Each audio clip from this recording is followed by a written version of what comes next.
Heroes of Fantasy Football Podcast. What's going on, everybody? Welcome back to another episode of the Heroes of Fantasy Football Podcast. Thank you for tuning in. I have Chris here with me tonight. We have a fun episode. As always, we're going to discuss a couple of the 2025 bounce back candidates. Whether they had injuries last year or just a down year. We're going to talk about a couple guys we want to bring up that you should pay attention to in your drafts coming up. Now, I know it's only June, but football season is pretty much going to happen any day now. It seems that way. At least I hope so. It's coming really quick, so we're going to get right into it. So, Chris, why don't we just jump in? Why don't you give your first player? Okay. Yeah. I'll jump right in. So, my first comeback player, or bounce back player, I should say, for this upcoming year is a quarterback. It is the one, the only T-Law, Trevor Lawrence, coming to Jacksonville. Now, he didn't have a very actually, let me recant that. He actually had a pretty decent outing in his 2024 campaign. That was then stunted by injury. Now, he started off slow, didn't have anything, wasn't too crazy first 3 weeks. Then he kind of really ramped it up until week 9 rolled around. Then he got injured. Made a slight return week 13. Didn't last long, actually, at all. I think 27% of snaps he was in the game for. So it did not last long at all. Then he was out again for the rest of the year. Now, while yes, I know. Well, I think I mentioned this on our one of our last episodes as well. But I know that the expectations for Trevor Lawrence have, are very high, and he's never really met them to an extent. And I understand there is frustrations. And I think we kind of are now at this point. He has 4 years within the NFL under his belt. We should, I think, at this point, have learned to kind of level those expectations to an extent, to maybe something more reasonable, as much as I think some people kind of hate to admit that at all. He finishes the QB 27, which is very, very good in my opinion, considering that he only literally played half a season. Right? He only played 9 games. A little more than half. 9 games out of the total 17 that you could have played. That's pretty good when all things considered, putting everything together. Really shows. I mean, the weeks 4 through 9 were very good for Trevor Lawrence. I would gladly put that Trevor Lawrence on my lineup day in, day out. Even week 9 up against Philadelphia, 21.56 fantasy points is fantastic considering their defense was pretty stellar at that moment. But moving on from there, with the inclusion of Travis Hunter, which is this sort of dual threat thought process here, defensive and offensive side. On the offensive end, giving some more room for Brian Thomas to kind of layer out more options, give him more mobility. I think can only help Trevor Lawrence. There's obviously some questions in the running game going on there with Trevor Etienne and Tootin and whoever else they pick up between now and Travis? then. Who did I say? You said his brother, Trevor. Did I say Trevor? I'm so sorry. Yes, I meant Travis. That's how much Chris dislikes Travis Etienne. True. He calls him by his little brother's name. Yeah, I don't like Travis Etienne. But no, yeah. So, yeah. Oh, and Tank Bigsby. Can't forget about Tank Bigsby. But yeah, so there's a lot of struggles currently going on in the running back room, and I think that only helps the prospect of Trevor Lawrence. Is then that means he'll probably have to throw more. It's how I look at it, right? And I think it'll go to show where the team looks at the end of the season. I'm not sure. I think it'll be improvement from last year.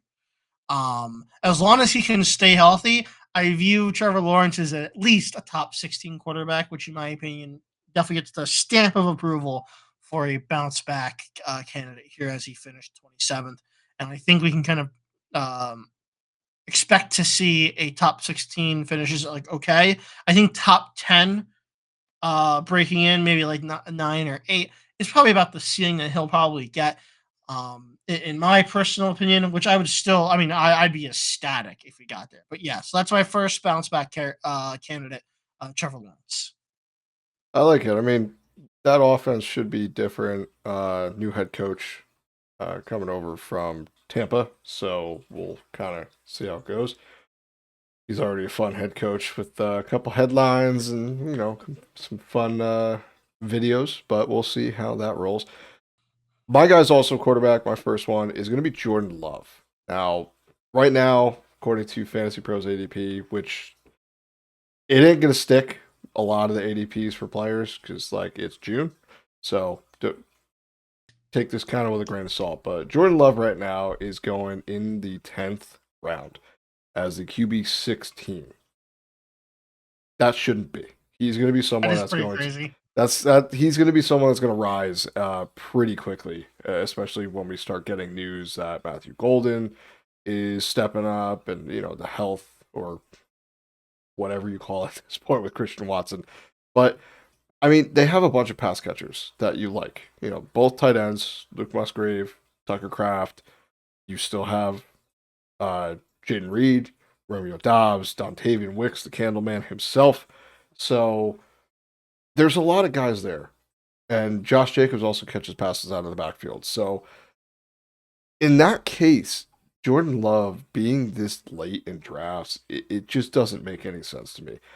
He was a QB5 overall in 2023, and then last year fell to the QB17. Now, we all saw last year there were a lot of issues with the Packers, and he also struggled with staying healthy as well. I think he only missed a couple games, but at the same time, like you could tell he wasn't fully there. So if that swings back the other way, getting him as a QB16 is going to be one of these guys we're talking about at the end of the season that, wow, he was one of the best values in drafts. And, he was finished top 10 and all this stuff. So he's someone I think has the talent, the opportunity, and the supporting cast, and a coach that believes in him, a franchise that believes in him. So Jordan Love for me is a no-brainer if you get in the late picks. Like most likely, we've said on the podcast. I know Chris has said it a lot about don't draft early quarterbacks. It's like it doesn't work out. This would be one of your targets, and I think that would be a great target. You pair him with a top wide receiver or running back in the early rounds, and then have the value from Jordan Love. I think it's just all roses and rainbows. So definitely, Jordan Love is going to be someone I'm going to be very high on. We are working on our rankings currently, so once we have those, we'll probably do a couple shows on who's too high on a player, and I feel like my too high players will be Jordan Love and definitely Chase Brown because I will beat all of you, everyone on the podcast, and maybe every fantasy analyst out there on how high I could get Chase Brown on my rankings. So there we go. Who is number 2? Before I get into that, I'll say I do like Jordan Love a lot. Big fan. I mean, he was my pick last year for like one of my targets last year for quarterbacks looking into later round of the draft. And as you said, very similar. He is a guy I'm looking at right now. There's a bunch of other guys there as well that I'd be like completely fine with taking. Uh, you know, I love me some Jordan Love. But moving on. So my number 2 guy is Isaiah Pacheco. Everyone's That's on brand. It is pretty on brand. It is pretty on brand. So, Isaiah Pacheco, definitely a bit of a roller coaster this year. Started out fine, slightly above average for running back, and then he got hurt week 2 and broke his fibula. So that's not ideal at all. Came back week 13 and 13 through 17 like was okay, not great by any means, or even like someone you'd want to start in like a running back slot. Definitely more of a flex option. Um, but moving on from there are a couple of reasons why I'm very confident in this resurgence of the bounce back. For one, you have to look at the kind of committee around him, right? So, uh, this past offseason, the Chiefs re-signed Kareem Hunt and signed Elijah Mitchell to 1-year deals. And also drafted Brashard Smith. I believe I pronounced that correctly. In the 7th round, I believe. Correct me if I'm wrong, but I believe he was a 7th round pick. I believe so. Yeah. So these two players, the two from free agency, which is Kareem Hunt and Elijah Mitchell. I'd be slightly now. Obviously, we saw Kareem Hunt have like this sort of resurgence while Pacheco was out. I'd be a little more worried about the Kareem Hunt, Elijah Mitchell kind of creeping in if it wasn't just 1-year deals. Right? I am very, very confident that with the way that the Chiefs are looking at this is, obvious. Zay Pacheco is still on his rookie contract, right? This is his 4th year coming into it. They know they have options. They know that he can be good. He can be fantastic, right? That there's no denying that. It's just more or less. I think they're taking the very safe approach. They don't want to run into an issue where if that injury comes back up or something else happens, that they have to scramble for another running back, right? So they have a plethora of options, which, quite frankly, are decent backup options. So I'm not worried at all about any of them taking the number one spotlight from Isaiah Pacheco. I think Isaiah Pacheco will come back in and he'll have plenty of opportunities to, prove that he's still got it. Another reason why I'm so high is from what I've heard from the camp. He's apparently put on some good weight, some muscle, which is what you would kind of want after an injury like that. The extra muscle and what I'm putting on the weight will kind of allow. While yes, it probably will change the style of which you run. As long as it's something too crazy, it probably won't alter it too much, and you probably won't notice a decrease in efficiency, and it will also help protect you more. It'll be a more of a healthier way of kind of getting in there. Andy Reid has praised Isaiah Pacheco, saying he looks tremendous, is the exact quote. So I'm confident of the resurgence. I'm going to say here, right now, if Isaiah Pacheco this year finishes at like the running back 12, it wouldn't surprise me, solely because we have to remember that he's also somewhat instrumental at times in that passing game. He does catch passes when needed. And I think that will help him eke out over the competition. So yeah, my number 2, Isaiah Pacheco. Now, I guess the main thing would be, do we expect the Chiefs? This is crazy for saying it because they went to the Super Bowl, but do we think they're going to be like a high-scoring offense this year? Because like last year, they weren't the Chiefs we kind of remembered. I think Pacheco's real ceiling is dependent completely on if the Chiefs can score. Might I interject? You I may. would I'll allow it. I would almost argue that in this, I'm not saying it's only because of this, not at all, but I would say that part of the reasons as to why they weren't as high scoring is because Pacheco was off the field. Allow me to explain. The Chiefs, while yes, have always had this fantastic sort of passing, like insane tandem options with Travis Kelce, Tyreek Hill of the past, Rashee Rice when he, wasn't a criminal, and then wasn't also injured. Yeah. But yeah, they've always had that like pass attack sort of deal. But let's not forget why it was opened up. It was because they were a complete team. They've always had the running back option, and a lot of times they always had, like, for instance, can't forget about the days of Jerick McKinnon, right? This other random running back that was there that caught passes while Pacheco was there or CH was there, and they had this super tandem. They were at the time the most complete team. And without the big run guy, which is Isaiah Pacheco, that's like a huge weapon of the offense. The guy who also catch passes, Jerick McKinnon wasn't there at the time. They had to kind of rush to get Kareem Hunt, which kind of you could tell because of that. He was fine. He did good. All things considered, he did good. In fact, someone could say fantastic. But I don't think he really filled that role to complete that offense. I think that now, like I said, there's other reasons as to why that shut down. You could, blame Travis Kelsey's declining efficiency in the NFL. You could also blame some of the receivers, not living up to expectation, and B, not being utilized correctly. I would say Xavier Worthy should have been utilized more last season, in my opinion. But yeah, I think that he was a part as to why that machine was nowhere near as resilient as it was in the past. Because I think they've always had all the pieces that they've wanted, and they've always had backup options to it. And this time they really did. They had to scramble for that running back when Isaiah Pacheco went down. Gotcha.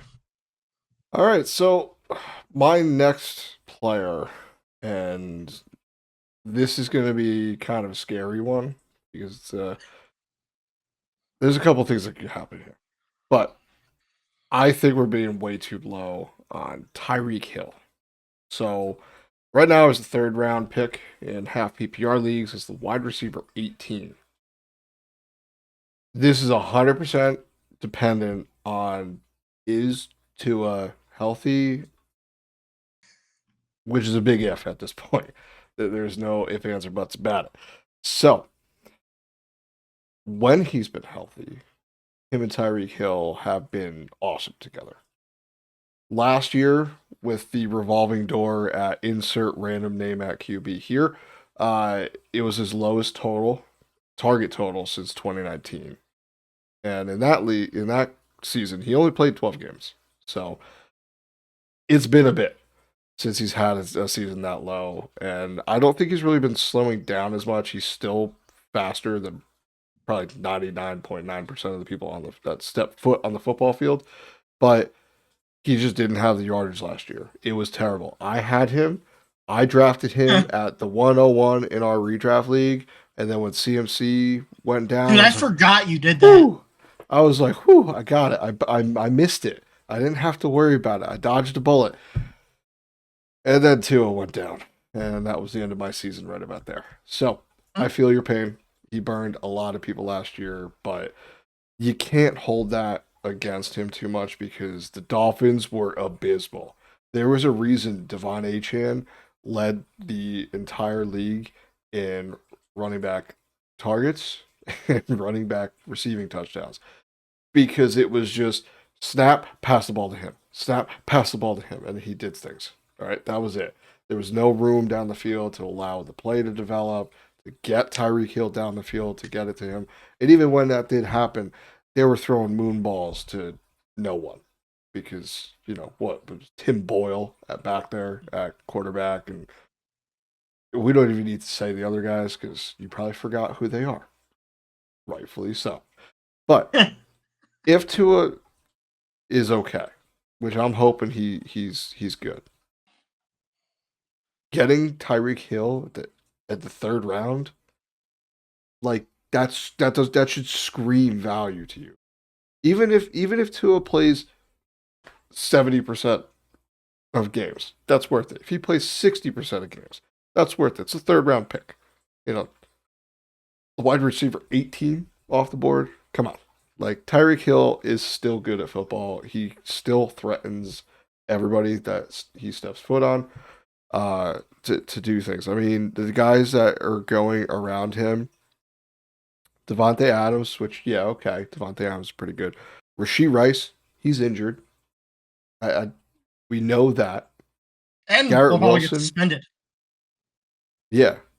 I think he's in line for like a couple game suspension. It could be. There's just a lot of questions around that area. I mean, Jackson Smith and Jigba. I'm a Jackson Smith and Jigba dude. I drafted him. I acquired him. I want him on all my teams. There's questions. Garrett Wilson, questions. Like there's a lot of guys that are going ahead of him that I think have just the same amount of risk, and I'd rather take the guy who is one season away from being the Triple Crown winner. So that's all I want to say about Tyreek Hill, but I think we're being a little low. So please, let's shift that back. Tyreek Hill is still good at football. Okay. Thank you for I covering my agree. TED Talk. I agree. With that said, I'll wrap up my bounce back, guys. I was originally going to put Cooper Cup. I was. Part of me really, really wanted to. But I felt that this player in particular actually had more potential to kind of really fulfill that role, and that's Deebo Samuel. So Deebo Samuel obviously got traded to the Commanders. Um, whole new team, new quarterback situation, uh, new core around him, to be quite honest with you. And I think a lot more reliable as well, I think I would say. I have nothing against Brock Purdy or the receiving core around there, but I mean, Jay Daniels put on a show. And now they're just adding more pieces for him to use. Deebo Samuel is not going to be the wide receiver one for the team. That's not happening. You're not doing that. That's Terry McLaurin. You can ignore it. Yeah. It is what it is, right? The days of him being the alpha dog on a team are basically zero. That's not happening anymore. However, I think he's a fantastic option in that two slot. Now, I'm not usually like a huge fan of propping up number two receivers because of how what's the word I'm looking for? Inconsistent they can be in terms of fantasy points. Obviously, they have the roles in their teams. They're obvious, it is what it is. I'm not saying that's a good player. Just in terms of fantasy production, yes, there can be inconsistencies, right? But he finishes the wide receiver 44 last season. He missed a couple of games, you know. There was just a lot of problems in that offense last season. The season before finishes the wide receiver 15. Right. That pretty much the same exact offense. There wasn't too many differences. So I think coming to this year, easily wide receiver 15 again. I could see it 15, 16. If that offense stays high octane, I mean, we saw what happened with Terry McLaurin and Jane Daniels. Obviously, they have a lot of moving parts right now. I think adding more and kind of developing Jaden Daniels even further into this super passing threat, I think it will only benefit Deebo Samuel. I don't know what round he's currently projected to go at. Definitely not. I would imagine like fifth round if I had to guess. That'd be my. I can look it up really fast. I'm looking right now. Yeah, if I had to He's guess, it'd going be fifth. as the wide receiver 39, pick 74 Wow. overall. So even later, depending on how many people are in the Yeah. draft. Yep. Sure. If that there's 10 people, that's almost round 8. So yeah, this is the easiest steal of round like 7, 8 that you could possibly make, in my personal opinion. This is the one, right? Very, very easily. He is literally, yes, 29 years old. That's old-ish, but receivers tend to last a while. Like I wouldn't be worrying about him like burning out randomly, one of these days. How old is Tyreek Hill? I think he's about 30. He's 31. And Yeah. I'll keep singing his praises. So yeah, that's where I'm at with Deebo Samuel. So I think easily like top 15, 16 finish to a certain extent, give or take a slot or two. It really depends on how he's utilized there, but he will be serviceable if you pick him up in that 7th, 8th round, no matter what. Pretty much, you will be able to slot him in at your flex or wide receiver 2 for bye weeks very confidently. Yeah, I think at his current ADP, he's worth a shot, but if he goes any higher, I am 100% out on him completely.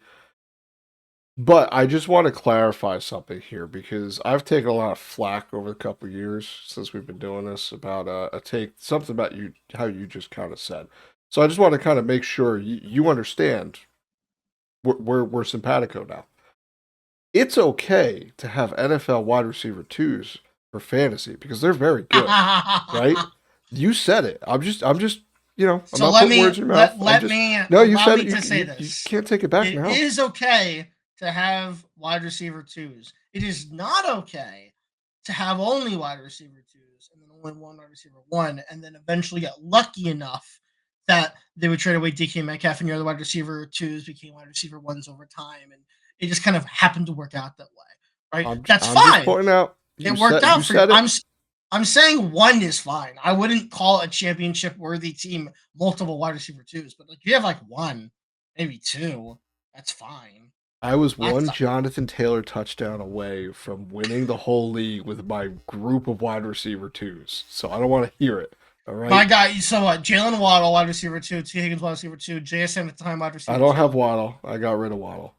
I was saying before when we had this conversation initially, you had Waddle.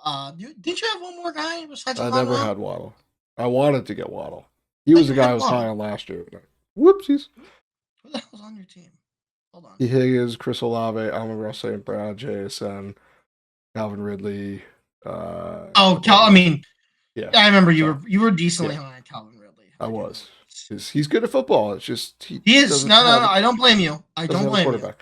But either way, we can stop that. I just want to kind of bring to light what you said. All Uh, these years that I've been getting flack for having wide I've been receiver around for twos, and you like said it. You maybe a said it. year and a half. It's I all don't right. like It's all right. you act like I am the one that's pushing this Well, I got agenda. it. You got to embellish. I mean, that's the whole thing. That's how it works, man. Right? But all right, let's get back to it. My third bounce back candidate is going to be Evan Engram. For those of you that don't know, he's now a Denver Bronco. So right now, 9th round pick, right about where tight ends should be. Don't draft early tight ends. It doesn't matter. Okay, it's just like the quarterback thing. But unless it's Trey McBride, then you're good. Draft him. So he's a tight end 9 on boards right now. Looking at the history of Sean Payton offenses, he historically targets the tight end position. Going back to the Jimmy Graham years, you have a whole bunch of Taysom Hill goodness that we can talk about. He goes after the tight end. Now he's going to a team that has Bo Nix heading into his sophomore season. It's going to use Evan Engram. He has a good skill set as a pass catching tight end, and that's going to really help Bo Nix take that next step forward in his NFL career. So last year, he looked pretty good. I'll give it to Bo Nix. I know Warren was very high on him, and man, he kind of looks like the real deal.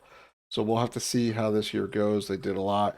They have a very young team, so I think the Broncos could be one of the teams in a few years that we're talking about is all right. Yeah, they're really good. We're gonna keep drafting guys from this team, but looking just at Evan Engram over the past 2 seasons, he's averaged 7 or more targets per game on average. So a little bit elevated from what he was doing in the previous years. I mean, with the Giants, we don't need to talk about that because the Giants are the Giants. But even with Jacksonville, he did pretty good. So I think he's just in a really good spot, and getting him as late as you get, I think it's going to bode well for him for fantasy this year. So chances are, just kind of keep in mind Evan Engram's name.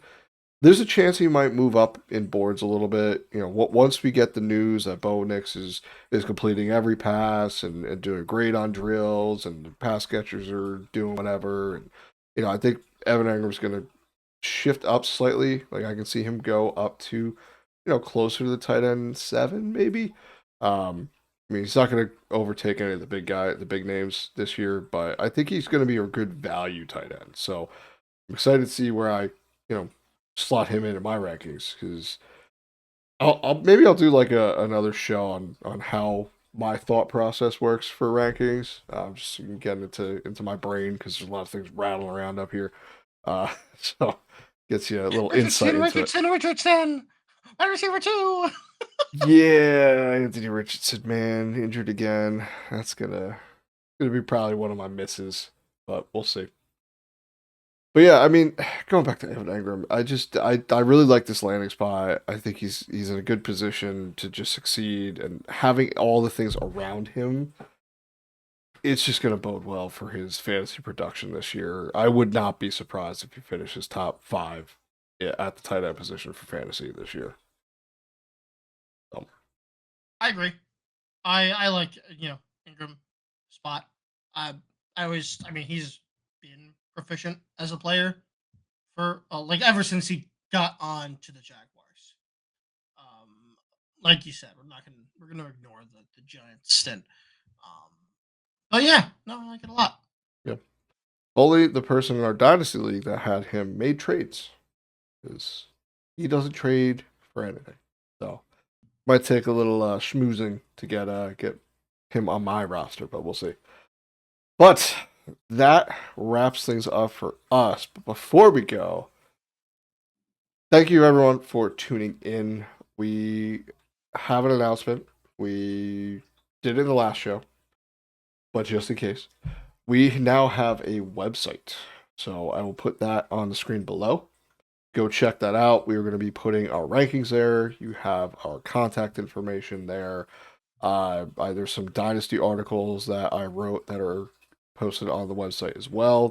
There will be more coming onto that as well. Like I said, we're all working on those rankings, trying to bang those out as quick as we can, so we can start talking about them. But well, excuse me, still have this cough, as you probably could tell the whole show. But we really appreciate it. If it wasn't for everyone here watching and viewing and liking and subscribing and everything, we wouldn't be doing this. So this is a lot of fun for us, and we really appreciate it. So if anyone has any questions for us, please submit a question on the website. That's fun to say. And we will get back to you. So, all right. I think we're good. So long, everybody. Have fun. See you around.